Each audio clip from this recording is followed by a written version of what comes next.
job that you could have if you are into classifying things, identifying things, finding new things, making discoveries. You can work in museums, particularly natural history museums, and you do not only have to classify animals and plants and bacteria and things like that. People have rock collections that get classified. There's lots of things that can be classified. So there's a couple of little videos. One of the big natural history museums in America that made a few video series now.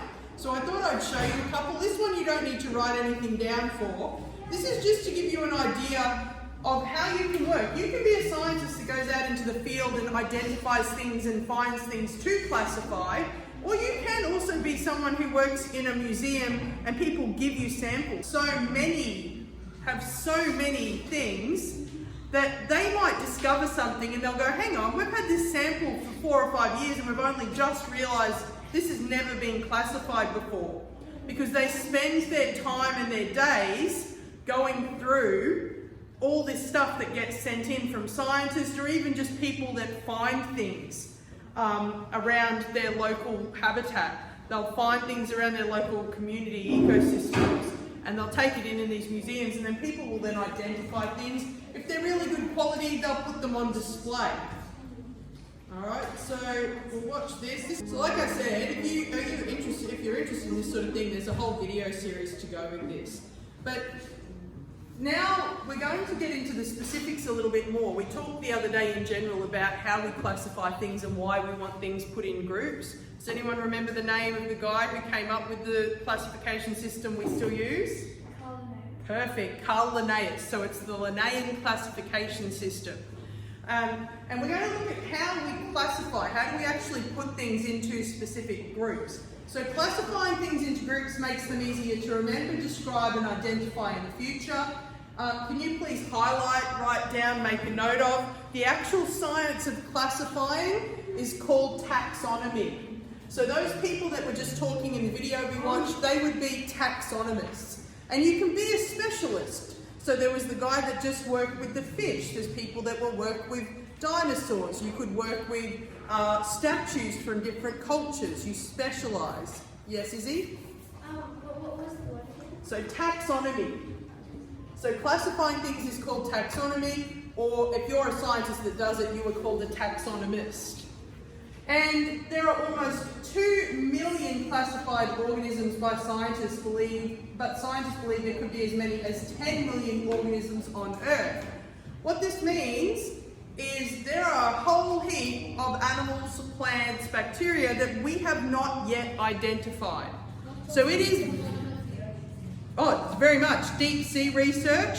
I have a video I'm going to add, I just watched yesterday, of an octopus that's pretty much see-through. And there's some organisms, of course, they're more challenging to find and see.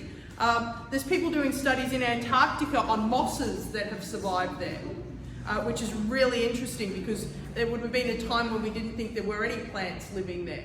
And deep sea is very, very hard. Harsh environments can be quite hard. And sometimes doing this research is really important. So there's places like thermal springs, like hot springs, and they'll have bacteria that live in them.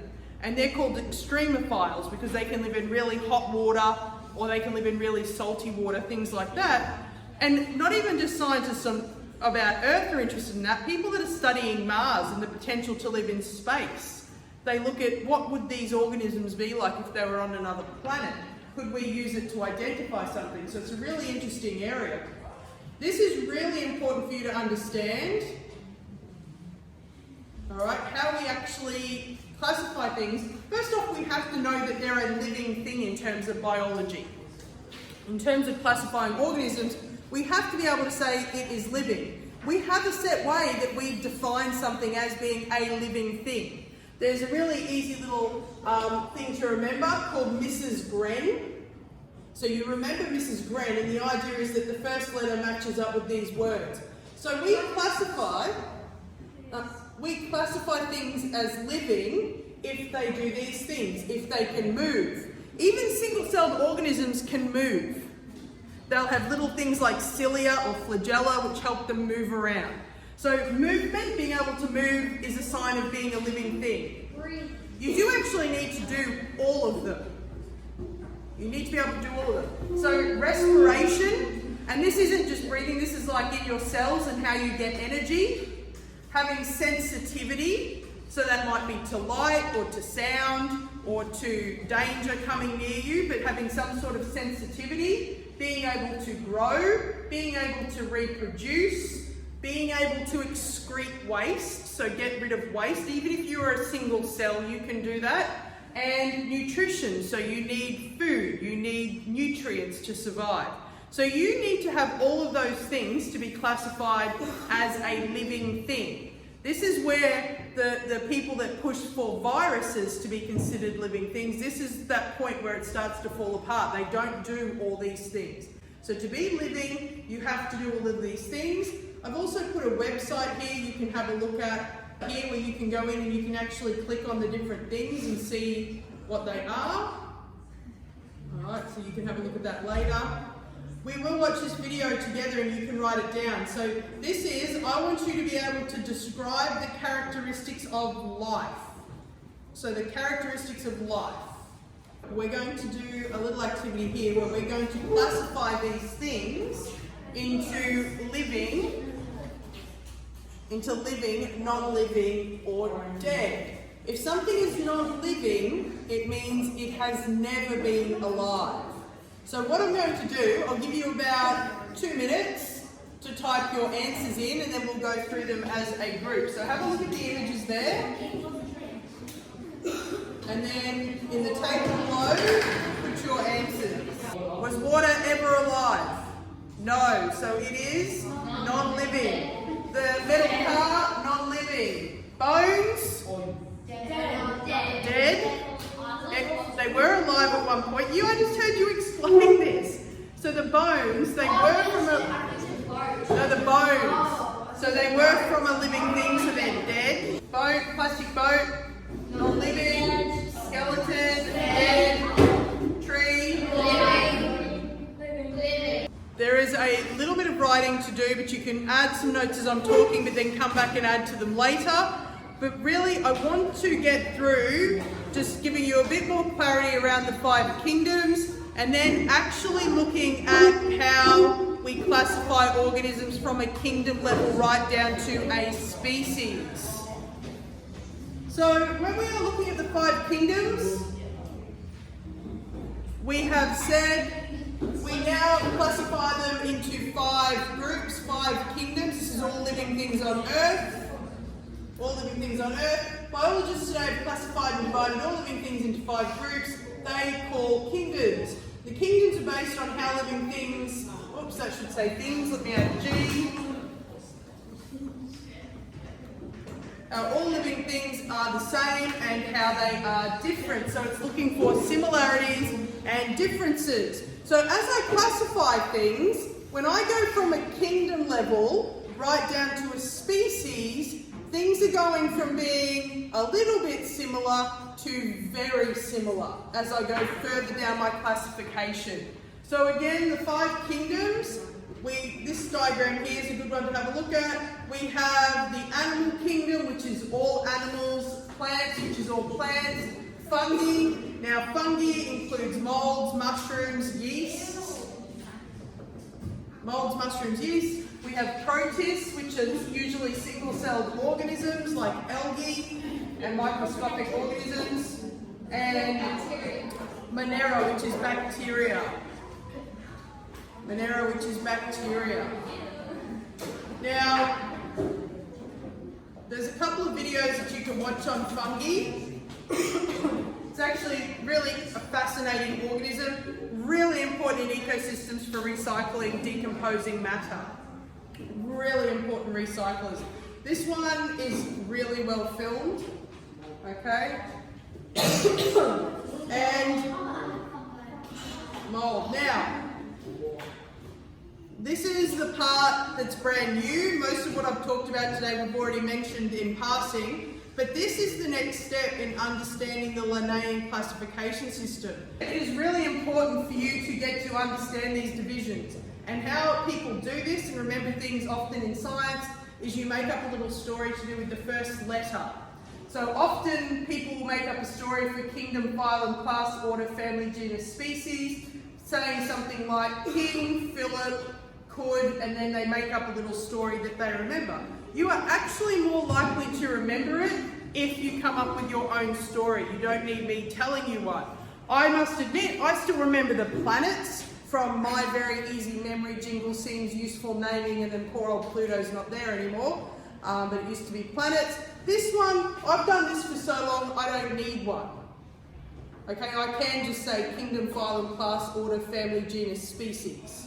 But that's come from a lot of years of doing it. You're at the point where you've got to learn it, so coming up with a little story is a really good way. Why this is important, you need to understand that as we go down the levels, we get more and more specific. This is how Linnaean classification works. So what happens is this. In the top we will have animals. And you can see here, in animals, there are 5 kingdoms. So this is actually looking at this cat here. They're classifying this cat. So what's happened, we've got from kingdom in animals to chordata. We then know it's a mammal. So see how, as it's going down, we are getting more and more specific. It's not just that it's an animal anymore, it's an animal with a backbone. Then it's a mammal. Then in the order, it's where we classify things into, it's a carnivore. Its family is Felidae, which is feline. Its genus is Panthera because it's a type of panther, and then its species is Panthera pardus. Now, species name, pretty much always when we talk about animals, we use their common name, the name we just call them in general speaking. But all scientific names, down to a species, if we were writing this in a report, this would be in italics. And sometimes they're Greek, but they're mostly Latin. And what you will find is that the species name always has 2 parts, and the first one is the genus. So this is Panthera, telling you it's all the way down to a panther in genus, and then pardus, which tells you the exact animal. All other panthers on Earth, are there more than one type of panther? Yes. So all other panthers on Earth will still be Panthera, but then they will have the second part is their specific species. It is not just all big cats. We get really specific as we go down. So another example here where we've got plants. For plants, we can have all plants. Then we've got the phylum, so this is angiosperms, so flowering plants. Then they're actually going in class, we're talking about dicots. Then when we're in order, we're talking about roses and things that are similar. In families, we're specifically talking about just roses. In genus, it's a rosa. And then when we get to this one, so see how here, it's as you go down, you get less and less in each group. This one here is the smallest, apart from when you get to species, which is you're talking about an individual. Why it's really important to do this with organisms, you can see there's another example here with tigers. Alright, how it's got all different animals. So I've tried to find a few different versions. This is the one for humans. Alright, and you can see again at the genus we're Homo, and then at species we're Homo sapiens. And the reason we do this is organisms, you can't just crossbreed, for example. The closer relation they are, the more likely you are able to crossbreed organisms. So I can't just go and get all the different types of cats and crossbreed them. There are special cases of things. There's some things like people have crossbred a tiger and a lion. Now, it's sort of people think about it and they're like, oh yeah, they look similar in size. Realistically, they don't even live on the same continent. Lions are from Africa and tigers are from Asia. Right? So they're not going to come across each other in their daily life, but because in a classification sense, right down to the genus level, they're similar.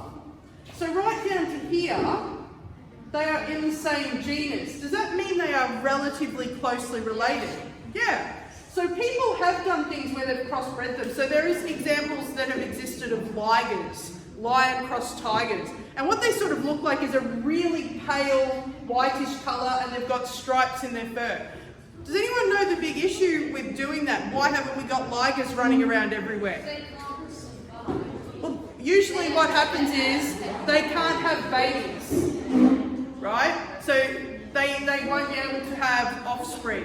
Just like when people have crossed for mules, donkeys and horses because they make a really strong workhorse, can't have offspring. Dogs though, so dogs have similar enough traits, and it's interesting because when you start crossbreeding organisms though, you can start getting to issues even with things like dogs. But the idea is the further down you go from kingdom to phylum, class, order, family, genus, species, the more specific you are getting. Alright, the more specific you're getting. There's a good little video here for you to watch. And there's another question, thank you, I have for you to do here where it says use this interactive and you've got to describe the classification of the brown bear. So you're going to work your way down from kingdom to species for the brown bear. And then I've just got some interesting ones here where people talk about dinosaurs and feathers and just some cool stuff and questions.